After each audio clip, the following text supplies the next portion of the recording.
નમસ્કાર ખેડૂત મિત્રો, સરળ એફ તમારું સ્વાગત કરે છે કપાસ કોટનના ભાગમાં. તો લઈએ તમામ તાજા રિપોર્ટની માહિતી. તે પહેલા જે ખેડૂત મિત્રો નવા હોય ચેનલને સબસ્ક્રાઇબ અવશ્ય કરે, જેથી તમને રોજે રોજ નવું કંઈક જાણવા મળે અને બીજા ખેડૂતોના ભાગ તમે શેર કરી શકો છો. વોટ્સઅપ ગ્રુપ અને ફેસબુક પેજ ઉપર તમને ભાગ સારા લાગે તો લાઈક પણ તમે કરી શકો છો ભાગને.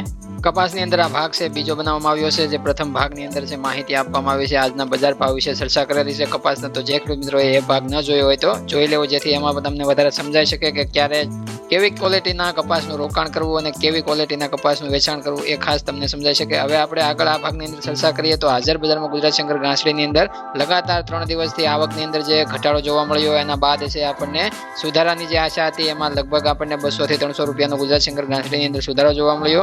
જે 55,000 રૂપિયાથી લઈને 55,400-500 રૂપિયા ઘાસડી છે પહોંચતી આપણને ગુજરાત શંકર ઘાસડી જોવા મળે છે. હાલ જીનિંગ મિલો દ્વારા છે જાણકારી મળી છે એ પ્રમાણે સમજાય છે કે વેચવાલીનું પ્રમાણ છે અલગ અલગ રાજ્યોમાં જે રિપોર્ટ તમારી સામે ડેઈલી રજૂ કરીએ છીએ એની અંદર તમે જોઈ શકો છો કે ઘટેલું તમને 3 દિવસથી જોવા મળતું હતું. અને એ ઘટતા ભાવની અંદર થોડી મજબૂતાઈ એટલે ઘાસડી આપણે સ્ટેબલ મજબૂત થતી જોવા મળી. જે ઘટતી હતી અટકી ગઈ અને આજે છે આપણે ફરીથી સુધારા તરફી છે હાજર બજારમાં ગુજરાત શંકર ઘાસડી. અને તમામ આગળ આપણે જોઈએ તો મધ્યપ્રદેશમાં છે એમાં પણ આપણને 100 થી 200 રૂપિયાનો સુધારો જોવા મળે છે. એમાં 28 mm ના ભાવ છે 53,000 થી 53,400 રૂપિયા સુધી આપણને જોવા મળે છે. પંજાબ, હરિયાણા, રાજસ્થાન લાઇનની વાત કરીએ તો એમાં પણ આપણે 27 mm ના ભાવ છે 51,000 થી 51,500 રૂપિયા સુધી આપણને જોવા મળે છે. એમાં પણ આપણે 100-150 રૂપિયાનો સુધારો જોવા મળે છે. એટલે જોઈએ તો અલગ અલગ રાજ્યોમાં જે આપણે સુધારો જોવા મળે છે ઘાસડીની અંદર એ માત્ર ને માત્ર બતાવે છે કે વેચવાલીનું પ્રમાણ જે સતત 3 દિવસ એટલે કે પહેલી, બીજી અને ત્રીજી 3 જાન્યુઆરીની અંદર જે આપણને જે સતત ઘટાડો જોવા મળ્યો છે ત્રણેય રિપોર્ટ તમારી સામે પર ડે આપણે રજૂ કરતા હોઈએ છીએ. એના આધારિત છે બજારમાં મજબૂતી જોવા મળી છે. નહીં તો વિદેશ વાયદાનો કોઈ સપોર્ટ નથી. વિદેશ વાયદામાં અત્યારે હાલ કોઈ મોટી તેજી નથી જોવા મળતી. પણ મહત્વની બીજી ચર્ચા કરીએ તો મહારાષ્ટ્રની અંદર છે વેચવાલી આજે થોડી વધારે પ્રમાણમાં જોવા મળે છે. અને એ પ્રમાણે જોઈએ તો આવક છે સવારના રિપોર્ટમાં છે ઘાસડીની અંદર કદાચ વધીને જોવા મળી શકે છે.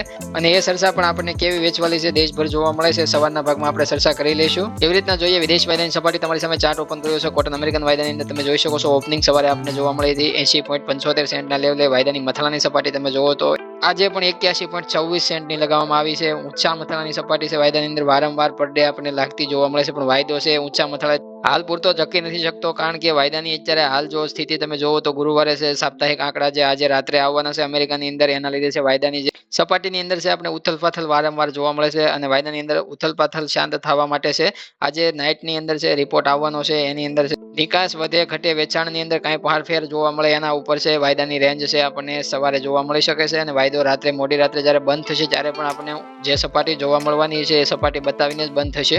જો નિકાસ વેચાણ સારું જોવા મળ્યું તો વાયદાની અંદર પણ સારી ઇફેક્ટ જોવા મળશે. નહીં તો વાયદાની અંદર પણ આપણને 78 થી લઈને 82 સેન્ટની વચ્ચે જે લેવલ બાંધેલું છે વાયદાની ટ્રેડિંગ રેન્જ છે એની અંદર થોડો ઘટાડો પણ જોવા મળી શકે છે. હવે જોઈએ ઘરેલું વાયદો તમારી સામે ચાર્ટ ઓપન કર્યો છે. એની અંદર તમે જોઈ શકો છો ઓપનિંગ સપાટી આપણે 56,380 રૂપિયાની જોવા મળી હતી. મથાળાની સપાટી તમે જોવો તો 56,380 રૂપિયાની બતાવવામાં આવે છે. વાયદો આગલા દિવસે બંધ થયો તો 56,180 રૂપિયાના ભાવે તળિયાની સપાટી વાયદાની તમે જોઈ શકો છો 56,100 રૂપિયાની બતાવવામાં આવે છે. વાયદાની મથાળાની સપાટી છે એના કરતા છે અત્યારે હાલની જે સપાટી છે એમાં થોડો ઘટાડો આપણને જોવા મળે છે. દિવસ દરમિયાન મથાળાની સપાટી સારી જોવા મળી હતી, પણ અત્યારે 56,200 રૂપિયાના ભાવે ચાલી રહ્યો છે. 20 રૂપિયાની મજબૂતી સાથે વાયદાની અંદર 0.04% મજબૂતી જાન્યુઆરી વાયદાની અંદર જોવા મળે છે. પણ આજે ઘરેલું કોટન MCX વાયદાની અંદર ઓપન ઇન્ટરેસ્ટમાં ઘણો બધો ફારફેર જોવા મળે છે. વોલ્યુમની અંદર પણ ઘટાડો જોવા મળ્યો છે. વિદેશ વાયદાના આધારિત છે ઘરેલું કોટન MCX ની અંદર જે સ્થિરતા નથી જોવા મળતી. અને ખાસ ખેડૂત મિત્રોની કોમેન્ટ આવી હતી કે અત્યાર સુધીમાં કેટલી ઘાસડી છે બંધાઈ ચૂકી છે દેશની અંદર અને ગુજરાતની અંદર. તો આપણે એને આ 4 જાન્યુઆરી સુધીનો આંકડો છે આપણે એની સામે રજૂ કરી દઈએ એટલે તમને વધારે બધાને સમજવા મળી જાય. 1,08,56,700 ઘાસડી 1,08,56,700 ઘાસડી છે દેશની અંદર બંધાઈ ચૂકી છે. ગુજરાતની વાત કરીએ તો એમાં આપણને 29,11,100 ઘાસડી 29,11,100 ઘાસડી બંધાઈ ચૂકી છે. એટલે કે 4 જાન્યુઆરી સુધીનો આંકડો છે ગુજરાત અને દેશનો બંનેનો આંકડો છે તમને બતાવ્યો છે. જે આંકડો છે તમારી સામે રજૂ કર્યો છે એ ઘાસડી છે કમ્પ્લીટ થઈ ચૂકી છે. તો કોઈ પણ સવાલ મનમાં રહેતો હોય તો ખેડૂત મિત્રો જરૂર કોમેન્ટ કરજો, અમે જવાબ આપવા પૂરેપૂરી મહેનત કરશું. હવે મળશું સવારના ભાગમાં. જ્યાં સુધી નવા ખેડૂત મિત્રો હોય ચેનલને સબસ્ક્રાઇબ કરે અને બીજા ખેડૂતો ભાગ છે ખેડૂતોને શેર કરે. જય જવાન, જય કિસાન, જય ભારત, જય ઠાકર.